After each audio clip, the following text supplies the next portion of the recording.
I tell you, it has been a rough morning, my friends, but I feel amazing.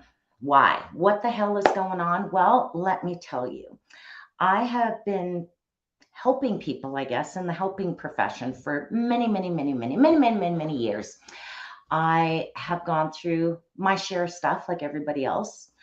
I am a human being. I'm a First Nations woman. I am a parent. I am a self employed. I've had childhood trauma. I've had adult trauma, all of those things. So I don't know what made me believe that I could go through life without getting any type of therapy or any really talking to people. I talk to people, but not I don't want to burden them with my problems usually. So, and I'm kind of like a lawyer where no matter what you say to try to help me see the truth, make me feel better about myself, my situation, I will convince you otherwise and convince both of us otherwise, which is, it's a terrible place to be because you never seem to find your way out of your problems, if that makes sense. So I've avoided it my whole life, getting therapy, counseling, help. I preach it all the time. It's good for other people. I don't know why I don't think it's good for me or why I didn't think it was good for me. But now that I'm in therapy, I know why, because it has so much to do with trust and connection, and not just trust in other people, trust in myself because of my own past lifestyle that has made me make choices or not make choices that I thought were mine, and I took responsibility for those choices, even though they were made when I was a little kid and I really had no choice at all. So it's been miraculous, the work that I'm doing. And it's been really interesting how it all happened because I've kind of dabbled and people have said, yeah, I'd like to help you. And I love it. And I've a dear friend of mine that I connected with last year, I think it was a year ago, is an amazing healer. She did this shiatsu massage treatment on me, and everyone kept telling me it's a little more than a massage. And I'm like, I don't know what that means. Well, 4 hours later, crying hysterically, was like, holy crap, what happened there? And I've never had this happen before. I didn't sign up for this. And really, she was like, I don't know how it happens. I just massage people and talk to them. And all of a sudden, this happens. And I'm like, I'm so Oh, I'm so honored to meet you, Kim. Thank you so much. Mwah, you're such a beautiful soul. And I know you're traveling around, and I can't wait till our paths connect again. I promise we'll be reaching out. But after that, I kind of had a really rough summer. And it's so funny. I don't even think till now that I really connected in with it, that maybe that's where it started. And it really unleashed this. And then a bunch of things happened: active shooting at the Stampede, just a lot of work and a lot of work that I wasn't really happy about doing necessarily because it was like counseling work, right? It was helping people in a lot of pain come through things. And I got really sick. I've talked about it a little bit. I got really feeling crappy for, geez, I'm just really coming out of it now. And again, another miracle on the journey. So I didn't do any type of therapy or counseling through that time. I just had a really rough summer, winter, and now coming into the spring. And I reconnected with a friend who's a therapist, counselor, and we just started talking. She wanted to know a little bit about my stuff and reached out. And I was like, hey. And so we started talking. And she's 25 years, my dear friend Linda. She has a lifetime of experience in this and is really amazing. And so she said, well, hey, do you want to do this in a professional way? Because I shared a few things with her and said, I think it's time. I want a performance coach, is what I really thought that I wanted. And it wasn't that. It was really getting down to it is, but it's more than that. It's really getting back to the core of who I am and why I'm making the choices I am now, why I'm not doing the things that I know that I need to do, maybe why I'm having certain self-talk with myself that isn't supporting me, and yet I keep doing it. Finding same relationships, friends, business, all those types of things. Just even how I react to rejection, my fear of other people's opinion about me. And I know a lot of you are like, you care. Yeah, I do. About the people that I care about way too much. And it stops me from growth sometimes because I'm too worried about rocking the boat. I don't want to make anybody else feel bad about themselves or question themselves because I need help or what's going on now isn't working for me anymore. So it's always been a putting aside my own thoughts and feelings and emotions and beliefs. And then it was really about connecting with somebody that I felt safe enough to do that with. And so really oh my gosh, it's just really starting to bring my mojo back, if that makes any sense. I was really struggling about what to do next and struggling about decisions. And I would keep doing the same old thing, which is changing directions really fast and not kind of and blaming the person, blaming, just not taking real good control of my own results of whatever I was doing, whether it was coaching, hiring people, volunteering to do something, just yeah, whatever it was, I just wasn't. I would always find an excuse why it didn't work out, but it really was because I was not choosing the right things. I was not creating an action plan for myself to do it, wasn't breaking those steps down. I wasn't creating a schedule for myself every day to help me lead me towards what I want. I wasn't making a small enough checklist every day. That really are the MIPS, the most important things on my list. MITs, the MITs, the most important things to get done every day. I have a list of 12 of them. So all of these things I started to unearth talking with Linda and figuring out what is getting in my way, why, and it's always in your head, of course. But it's funny the amount of things that are anchored. I tell people it's anchored to your 8-year-old. But even saying that and being a professional and working in it for 25 years, it's hard to do it on your own. Self-reflection is great, but only to the extent that you're able to honestly look at your past experiences. But if you're too close to them, if you maybe even have some experience like myself, where you're like, oh no, that's for other people, that's not for me. Maybe you say, well, that's crazy because I'm the only one in my circle that's feeling this way. So it must be my fault, right? There's all sorts of curtains or, just fog that gets in our way from really seeing what really the truth of the matter is.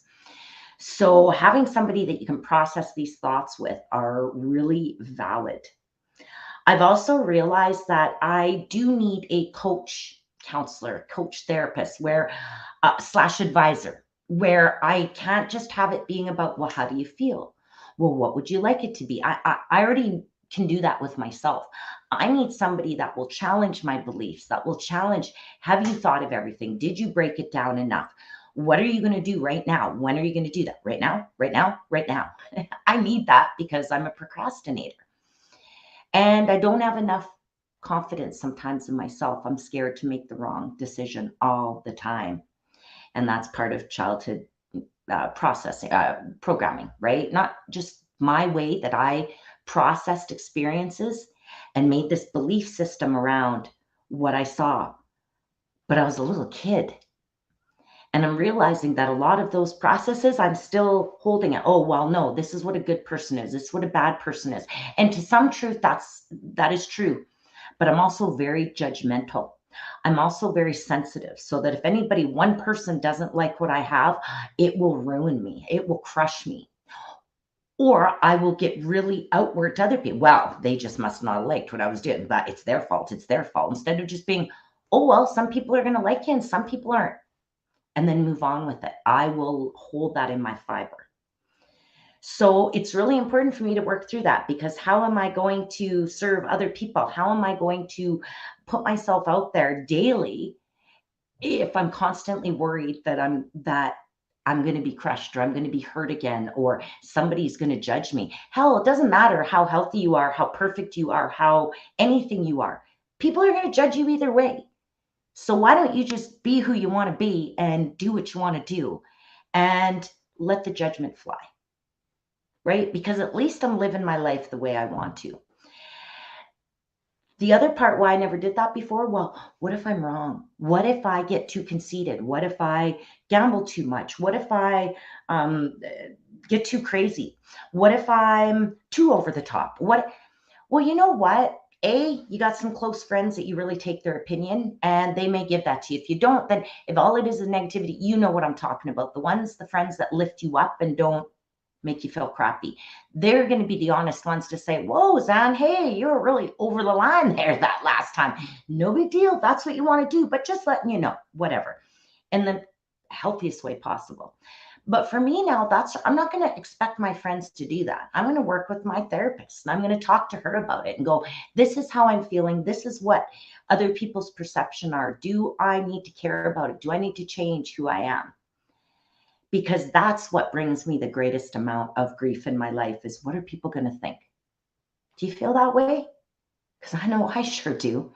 And I'm tired of it. I'm tired of it because nobody's paying my bills. Nobody's cooking dinner. Well, my husband is, but nobody's doing the laundry for me. Nobody is doing my job for me. Nobody's showing up live every time I do it. It's me. I'm the only, no one's exercising for me. It's me. It's only me. So I need to just have that support, have that safe space. So why do I go to therapy? One, it's to find that safe space, to have somebody who I know is entirely in my corner, and everyone is, but that also has a healthy sense of skepticism about what I'm saying. They don't believe every word that I say, and they're going to hold me accountable. They're going to really hold a mirror up for me to look in and go, is that the truth?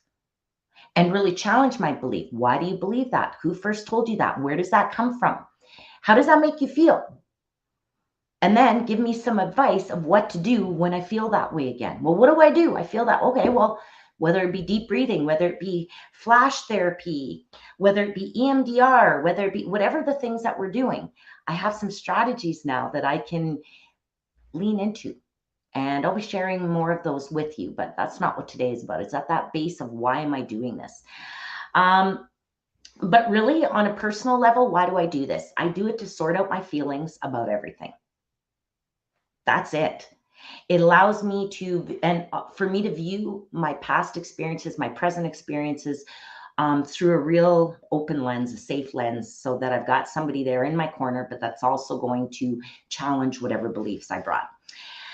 But then it gives me tools for managing stress, managing distressing memories. That's a real big one that I didn't know what a trigger that is. I've always hated that word, but I get it now. It's that internal series of feelings. And that's what we talk about. We can talk about a habit trigger. We can talk about a memory trigger, right? It's, oh, this thing. And then this is the process that goes through my body.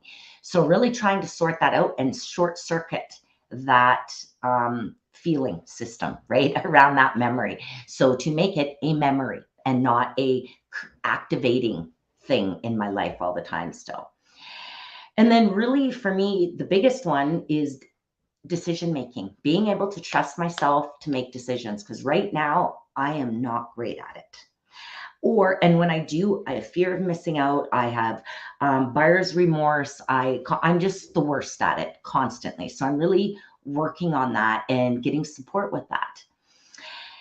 And then why did I do it professionally? Of course, it's all of those things that I mentioned personally, but professionally, I think the two big reasons that I said I need to do this are performance enhancement, because I'm feeling stuck right now in a lot of ways, and I'm on the verge of big changes. And second of all is increasing my creativity. That's what I need. And I've got another friend who's kind of my a bit of a spiritual guide like Kim too, which is my friend Laura. And she's really helping me open my eyes up to my own internal messages. It's funny. I always thought mediums, and I don't even want to call her that. You know what I mean? Spiritual leaders, spiritual guides, spiritual healers. I always thought it was it's not about necessarily listening to another voice. It's about listening to your own voice, which is to me that other voice. It's about hearing what you want anyway. You know what you want, but you fight yourself because you deny it and you doubt it. So I'm going to thank these three ladies and all the other people that are in my life for helping me through my journey and helping me to step in and evolve into that next version of myself, which I know pretty badass already. I hear it, I got it. But I am so excited to show you what comes next. And I hope you're going to come along that journey with me. So, and the one thing people say, I'm working on therapy, and I get that. It's tough too, right? It's the beginning of your process. And what I want to say is don't give up, because I've talked to a lot of people in my life and I was always like, I'm not doing therapy. Therapy schmerapy. The fact is you need to keep talking to people. It's like dating. Everything revolves back to dating or finding a new friend or getting a job. You usually look around. You usually don't pick the first one that you connect with. All right. So it really is a matter of talking to a lot of people. So if one doesn't work out, that's part of this process, my friend, is it didn't work. Well, then move on to the next one, right? This is like speed dating. Get on with it.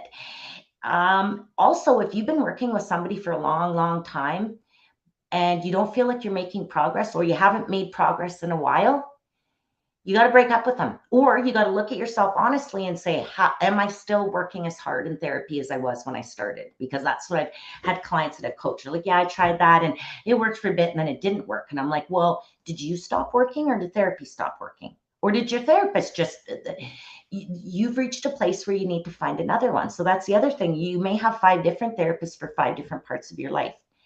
And yes, there are friends that you can talk to, but I'm telling you, having somebody that you're not worried about feeling sad or bad or stressed or overwhelmed or judging you or anything like that, that is really, really vital to this whole process as well. I have friends that I talk to all the time, but not to the degree that I'm doing it, not going through all the feelings, because I don't want to overwhelm them and burden them, right? Because a lot of them come to me for that support. So that's what I want to tell you. Keep looking, don't stop. And sometimes it's literally starting at A in the phone book, or you go, well, where do I start? Ask some friends. Go on Facebook and look in your local community place and because people will say, who's a good therapist? Start shopping. Ask them if you can have a consult with them and talk to them a bit before you commit to doing anything with them. But it's like going on a date, pardon me. The best thing is to just get on with it and start talking and see if it works. All right. And I'm going to keep touching base with you and letting you know how this is going. I'm so pleased that you guys tune in every week. And thank you. I appreciate it.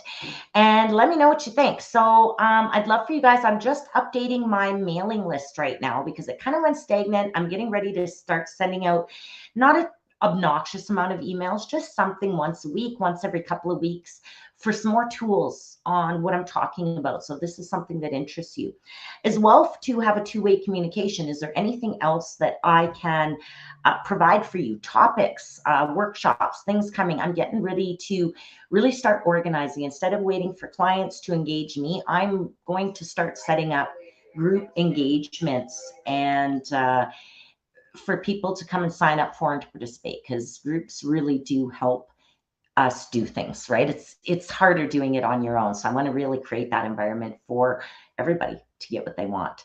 So come to my website, zandraross.ca, sign up for the our newsletter. It's not even really a newsletter yet, so I don't want you to think you're going to get a million emails. I hate that when people do that. I love how email marketers do that. I don't need 14 emails a day, and I will not be sending you 14 a day.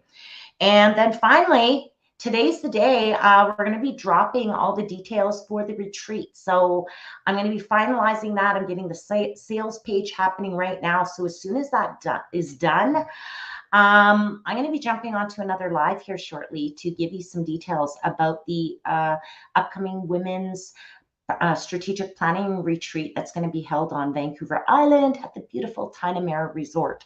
So again, I've also got to click on there, which is a save the date. Again, it's just to get you on an information list that if you want the details to be the first one, hear about any of our early registration bonuses, all that kind of stuff, hook up with it. So I'll have both of the links in the comments below here shortly. I love you, babes. Let me know what you think about this. I love your feedback. I love to know, really, because like I said, this whole therapy It's okay for me to need validation, just not in everything. But when it comes to these weekly talks with you, I love your validation. Let me know what you think and give me ideas for future talks, because I'm just talking about what's going on in my life every day now. But I really want to make sure that what I'm speaking about has direct relevance to everything that's happening for you. Okay? Love you. And as always, don't forget, today is the first day of the rest of your life. So it's time. Go do it.